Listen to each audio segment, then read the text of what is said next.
tribe? How you guys doing? Go ahead and hit that subscribe button, and I hope you like this video. Listen, the book club is back. No, it's been on sabbatical for a while, but we are back. And I'm going to start us off with a couple of unboxings. One of my real loyal subscribers, she works at HarperCollins, and so she sends me these books. So let's see what I have this time. I have a couple of boxes to unbox. We're going to do one at a time, okay? Let's see what's in the box. Now, a lot of times these are books that are coming up. They haven't been published yet, but they are coming up. So, Master of Lost Island. Masters of Lost Island, and it says the untold story of Amazon and the violent fight for the world's last frontier. Okay. I bet you Amazon won't be carrying that book. Okay. All right. This one is called Relations, an anthology of African diaspora voices. Look at this. And I said diaspora, excuse me. Look at that. Let me read you a little bit. Relations questions the human illusion of separation. New and established storytellers reshape the narratives that restrict and subjugate, revealing the truth of shared humanity despite differences in language, identity, class, gender, and beyond. This vital anthology is Beau Hammond's striking vision of a meeting place of perspectives, a profound meditation on the diversity of the Black experience in a post-Black Panther world. Okay. Now, I don't know if they're talking about Black Panther like the Black Panther Party or Black Panther like the movie. But this is interesting. Okay. The Many Fortunes of Maya. Now, this is like a young adult book. This looks like it's a young adult book by Nicole Collier. It says, Maya Jenkins is bursting with questions. Will she get the MVP award at this year's soccer banquet? Who will win the big grill off between Daddy and Uncle Jay? When will she pass the swim test and get a green bracelet? So this would be a good book for a young adult. If you have a young adult in your life, it looks like it's geared more towards the young ladies. But listen, we gender neutral over here, okay? All right, and so as you can see, this is an advanced reader's edition. It's not for sale. I told y'all my girl be hooking me up. She be hooking me up. All right. Wade in the Water, a novel. I think this is Yanni Kromaya. I'm trying to get this light so it's not right in your face. Okay. Set in 1982 in rural, racially divided Ricksville, Mississippi, Wade in the Water tells the story of Ella, a Black, unloved, precious 11-year-old girl, a mysterious white woman from Princeton who appears in Ella's community to carry out some research. Soon, Miss St. James befriends Ella, who is willing to risk everything to keep her new friend in a town that does not want her there. The relationship between Ella and Miss St. James, at times loving and funny, and at other times tense and contentious, becomes more fraught and complex as Ella unwittingly pushes at Miss St. James' carefully constricted boundaries, guarding a complicated past and dangerous secrets that could have devastating consequences. This sounds interesting.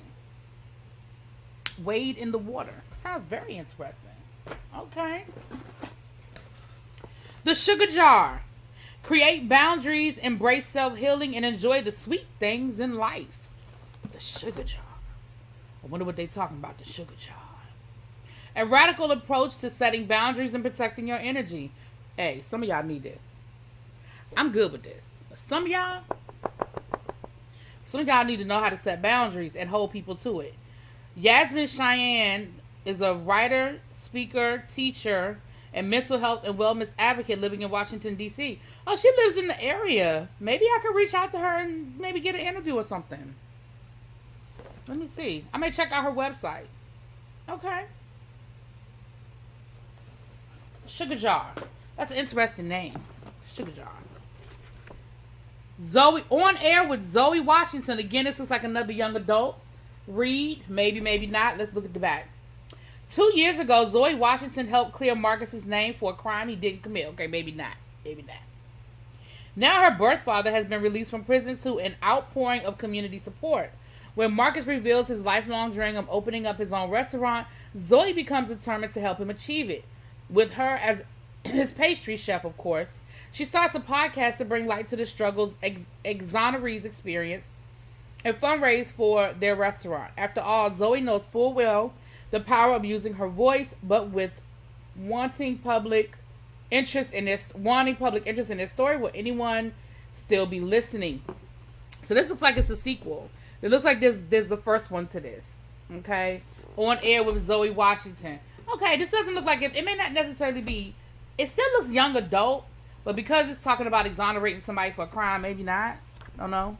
I would have to read it to see if I would recommend it for young adults, but certainly high school. Certainly high school. Let's see. We got a couple more, y'all. We got a couple more. Play the game. Play the game. Now, this isn't the final cover. You see where it says final cover to be revealed. So, and the author is Charlene Allen.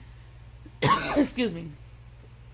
In the game of life, sometimes other people hold all the controls, or so it seems, for YZ. 4 months have passed since his best friend Ed was killed by a white man in a Brooklyn parking lot. Oh, Lord, yeah.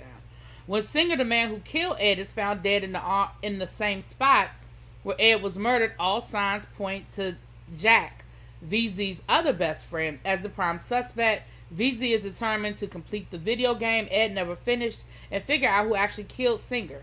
As the police close in on Jack, the game starts to uncover details that could lead to the truth about the murder. Can VZ honor Ed and help Jack before it's too late? Ooh. Okay. This sounds interesting. Little murder mystery. Okay. Okay. Let's see. Black Flowers Bloom. Okay, this looks sci-fi-ish. This looks a little sci-fi-ish. Where the Black Flowers Bloom, I should say. Ronald Smith is the author. Asha doesn't understand the mysterious words that Suna manages to utter before she dies. Just that the only mother she has ever known is gone. Together with her friend Obo, she sets off to find answers. But the land of, I ain't even going to pretend like I'm going to pronounce that, is vast and filled with strange creatures. And there's an evil sorcerer, the Shriek, stalking them and spreading darkness throughout the realm.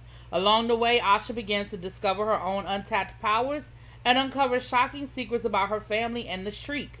Could Asha be the key to stopping them and bringing peace to the people of the realm? Now, y'all know I'm not a big sci-fi person, but that sounds interesting. Definitely sounds interesting. Okay, we got two more. Figure It Out by Henry Weldon. No, Figure It Out, Henry Weldon. Sorry. Now, this says 2 siblings and 4 new friends and 2 hours of soccer practice plus 7 hours of classes plus 3 hours of homework equals no free time, no way to make everyone happy, and no time to figure it out. Henry has a learning disability that makes math challenges to process and understand is what she expects to give her problems when she mainstreams at a new school. What she doesn't expect is a family feud with her sister over her new friends, joining a girls' soccer team and discovering poetry. Henry's tutor, the new friend Vinny, reminds her to take it slow, one problem at a time, but it seems like an impossible calculation, and she can't find a solution to make everyone happy. Will Henry be able to figure it out? Okay, so this, again, young adult, high school age, maybe even middle school. Excuse me. Learning disability representation is the only part of Henry's life and identity. Themes of asking for help, working hard, and expecting self-expression. Accessible story about complex friendships, family die. Okay, it's just giving you what it's. Okay, this is the last book. This is called Sincerely Cicely. Again, it looks very young adult-ish. Let's read it. All of Cicely Jordan's dreams for 6th grade are turning into one big nightmare. But however, she thought things were going... It only gets worse when her classmates bombard her with questions on how she can be both black and Panamanian. While staying quiet may no longer be an option, it doesn't mean she has the words to show the world just what it means to be proud, to be a proud black Panamanian. Even though she hasn't written in her journal since her abuelo passed, it's time to pick up her pen again. But will it be enough to prove to herself and everyone else who she really is? All right, young adult. She's a 6th grader dealing with identity, which is a big thing. We've had that conversation on my channel before about people who are mixed and don't necessarily fit into a box. that we always try to put them in. We try to make them choose a box, right? That's a good story. So this is, I have 2 more boxes to unbox, but I'll do 2 separate videos. But this is my unboxing now. What I do, and I've gotten permission from my subscriber that sends me these books, that I can give some of these books away. So we're gonna get this channel up and running again, y'all. And I will use these books as giveaways for future situations, trivia, participation, all that good stuff, okay? So let me know in the comments if any of these books sound interesting to you. If it sounds you have any young adults that you think would be interested in reading any of these books, let me know. Put it in the comments.